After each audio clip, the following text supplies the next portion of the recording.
India और England की 5 मैचों की टेस्ट सीरीज का चौथा मुकाबला खेला जाने वाला है 23 तारीख को रांची में। और उससे पहले जो कहीं ना कहीं खबरें आ रही थी, जो रूमर्स फैल रही थी, उसको कंफर्म कर दिया है बीसीसीआई ने। बात हो रही है यहाँ पे जसप्रीत बुमराह की, जो यहाँ पे खबर पहले से आ रही थी कि बुमराह को चौथे टेस्ट के मुकाबले से दिया जा सकता है रेस्ट, शायद हमें नजर नहीं आएंगे। उस खबर को फाइनली यहाँ पे सही प्रूव करा है बीसीसीआई ने। यहाँ पे ट्वीट करते हुए कंफर्म जानकारी दे दी है कि बुमराह हमें नजर नहीं आने वाले हैं, चौथे टेस्ट के मुकाबले में कर दिया है उन्हें रिलीज, जो कि यहाँ पे टीम इंडिया के लिए कहीं ना कहीं एक भारी नुकसान साबित हो सकता है। बिल्कुल, बहुत पहले से ऐसी खबरें आ रही थी कि हो सकता है तीसरे मुकाबले में बुमराह को रेस्ट दिया जाए, लेकिन तीसरे मुकाबले में हमने देखा कि बुमराह परफॉर्म करते हुए नजर आए, खेलते हुए नजर आए। लेकिन अब फाइनली उनके वर्कलोड को मैनेज करने के लिए उन्हें रेस्ट दे दिया गया है, क्योंकि लगातार साउथ अफ्रीका सीरीज से अगर देखा जाए तो लगातार वो मतलब क्रिकेट खेल ही रहे तो इस वजह से सिराज को भी दूसरे मुकाबले में रेस्ट दिया गया था कहीं ना कहीं, और बुमराह को भी चौथे मुकाबले में रेस्ट दिया गया है।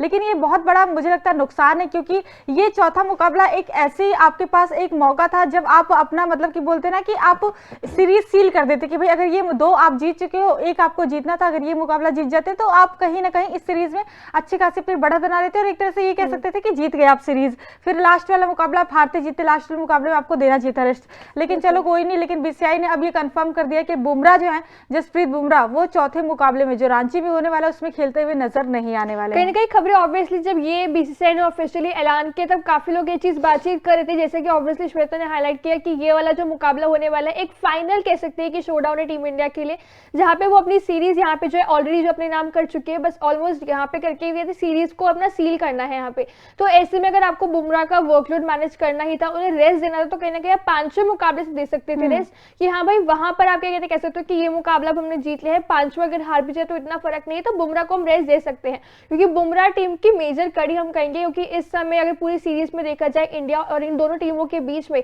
Leading wicket taker Jasprit Bumrah ही है। काफी कमाल का प्रदर्शन हर एक मुकाबले में उन्होंने दिखाया है। पहले, दूसरे, तीसरे टेस्ट के मुकाबले में पिच से जहां मदद नहीं भी मिली, वहां पे बुमराह की गेंदबाजी किफायती साबित हुई है, विकेट चटकाई है जहां पे टीम को जरूरत थी। ऐसे में कहीं ना कहीं अब बुमराह का ना होना ऑब्वियसली एक वीक लिंक बॉलिंग में हो सकता है, क्योंकि अब अगर देखा जाए तो सिराज अभी तक इतने किफायती नहीं बोलेंगे, हालांकि हाँ पिछले मुकाबले 4 विकेट जरूर लिए, लेकिन स्टिल पिच पे काफी डिपेंड करता है। और साथ ही ये भी चीज कि मुकेश कुमार को शायद जगह मिले, क्योंकि मुकेश कुमार को पहले 3rd टेस्ट के टाइम पे रिलीज किया गया था, उसके बाद रणजी खेलने उनको भेजा था, लेकिन अब उन्हें वापस बुला लिया है चौथे टेस्ट के मुकाबले में। ऐसे बुमराह को रिप्लेस अब मुकेश कुमार करने वाले हैं। बिल्कुल, मुझे तो नहीं लगता कि मतलब मुकेश कुमार को, क्योंकि अभी देखिए आप जसप्रीत बुमराह और सिराज की जोड़ी ठीक है, उनकी जोड़ी सुपरहिट है, वो अच्छी करते हैं, मतलब दोनों अच्छी तरीके से बॉलिंग करते हैं, दोनों विकेट्स लेके जाते हैं। हमने देखा कि जो लास्ट मुकाबला था उसमें सिराज ने कितनी अच्छी बॉलिंग करी, कितनी अच्छी तरीके से विकेट्स लेके गए और मतलब बहुत अच्छी स्पीड में फेंक रहे थे। लेकिन वही मुकेश कुमार की बात करें तो लय में बिल्कुल भी नजर नहीं आते मुकेश कुमार।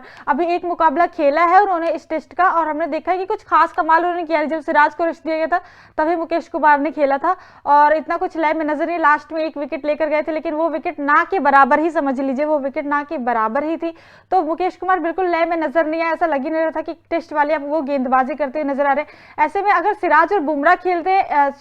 सिराज और अगर मुकेश कुमार खेलते एक साथ, तो फिर सिराज कहीं ना कहीं, क्योंकि सिराज का भी ऐसा होता है कि उनको एक तरह से एक तो उनको बुमराह चाहिए, प्रेशर बनाने के लिए बुमराह होते हैं, उसके बाद फिर वो विकेट लेके जाते हैं। वरना सिराज का भी हमने पहले मुकाबले में देखा था, इतने लय में वो भी नजर नहीं आ रहे थे। तो मुकेश कुमार और सिराज अगर एक साथ खेलेंगे तो फिर तो पता नहीं इंडियन पेस का क्या होगा, मुझे नहीं पता। फिर तो स्पिनर्स पे ज्यादा डिपेंडेंट होना पड़ेगा। मोस्टली वही होगा कि फिर आपका स्पिनर्स में कहीं ना कहीं आपको एक्सपीरियंस यूज करते हैं, जैसे कि ऑब्वियसली जडेजा की वापसी हो चुकी है, जडेजा ठीक है फिट है, यहाँ पे अश्विन टीम के साथ जुड़ चुके हैं, तो उनका एक्सपीरियंस ही काम करेगा। मुकेश कुमार का ऑब्वियसली कहीं ना कहीं की फॉर्म इतना इंटरनेशनल में हमें अभी तक देखने को नहीं मिल रहा है। हालांकि जब तीसरे टेस्ट के मुकाबले परफॉर्मेंस नहीं आई थी, बीसीसीआई ने उनको स्क्वाड से रिलीज किया था कि जाके रणजी खेले, और रणजी का उन्होंने जो एक मुकाबला खेला था अपनी स्टेट टीम के लिए, वहां पे 10 विकेट चटकाए थे, और वो 10 विकेट चटकाकर अब वापस आ रहे हैं। ऐसे में होपफुली हम ये उम्मीद कर सकते हैं कि प्लेयर जो रणजी में परफॉर्मेंस दिखाते हैं, उनका इंटरनेशनल वैसा परफॉर्मेंस नहीं आता। मुकेश का वैसा थोड़ा सा है, लेकिन अभी रिसेंट ही कहेंगे कि 10 विकेट चटकाई है अभी कुछ ही दिन के गैप में, कुछ ही दिन का गैप सिर्फ था, और 23 तारीख को मुकाबला शुरू हो रहा है, तो वो मोमेंटम कैरी फॉरवर्ड अब इंटरनेशनल में इंडिया के लिए भी करें।